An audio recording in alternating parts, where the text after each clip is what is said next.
All right, let's talk about inspecting and servicing a petrol fuel system. Now, this is way more than just spinning a wrench or changing a filter. It's about understanding a system where the stakes are, well, incredibly high.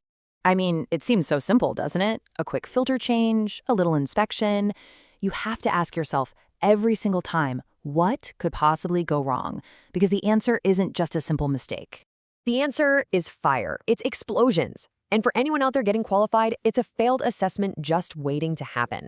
So what we're going to do is break down the 5 absolute essential rules straight from the training standards that'll keep you safe, successful, and looking like a pro. So before you even pick up a tool, think of this as the unwritten rulebook. This is the stuff you have to know deep down before you even approach the vehicle. These are the principles that everything else is built on. And that brings us right to rule number 1. And honestly, it's the most critical. You have to master the hazards. Because in this game, some of the biggest dangers are the ones you can't even see. Now, workplace health and safety doesn't just look at petrol and say, yep, that's dangerous. No, they get specific. They identify 2 totally distinct hazards you've got to manage separately. First, the flammable liquid itself. And second, the stored pressure in that fuel rail, which, believe me, can stay dangerously high long after you've turned the key off.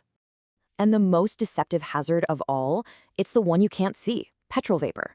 This stuff is tricky. It's heavier than air, so it doesn't just float away. It flows like an invisible river across the workshop floor, pooling in low spots, just waiting to find a spark from a tool, a heater, anything. And here's the thing you have to remember. Managing these hazards isn't just a good idea, it's part of the test. From the very second you walk up to that vehicle, an assessor is watching. How you handle these dangers tells them everything they need to know about your competence. Okay, let's move on to our second rule. You can't just zero in on the one little part you're there to fix. You have to see the entire system from start to finish. Before you even begin an inspection, you have to know every single one of these components inside and out. This isn't just about memorizing a list, it's about understanding the journey the fuel takes, from the tank through the lines, past the ECU and its sensors, all the way to the injectors. And this is exactly why that system knowledge is so non-negotiable.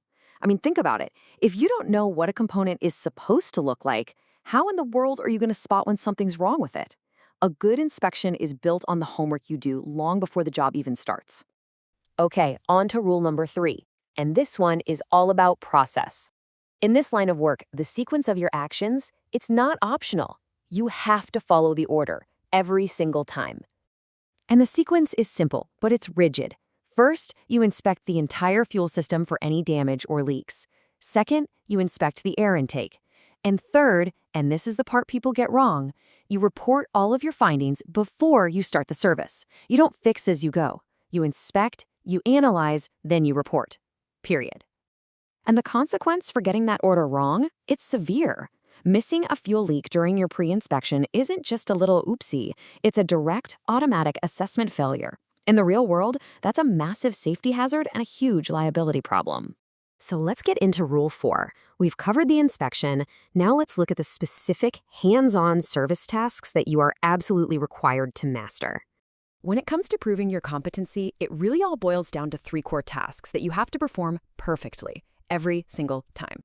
So what are they? Servicing the air filter, replacing the fuel filter, and checking or adjusting the base idle speed. That's it. But the standard is high. You're expected to nail all of these on 2 different vehicles or machines to really show you've got it down. But hold on, your work is not done just because the new filter's in. There's a mandatory follow-up. After any service, you have to start the system, run it up to temperature, and do a thorough test to make absolutely sure there are 0 leaks and that everything is running exactly the way it should. And that leads us perfectly to our final rule. The technical work might be done, the engine's purring, but the job isn't over. You've got to finish like a pro. And that means taking care of everything else.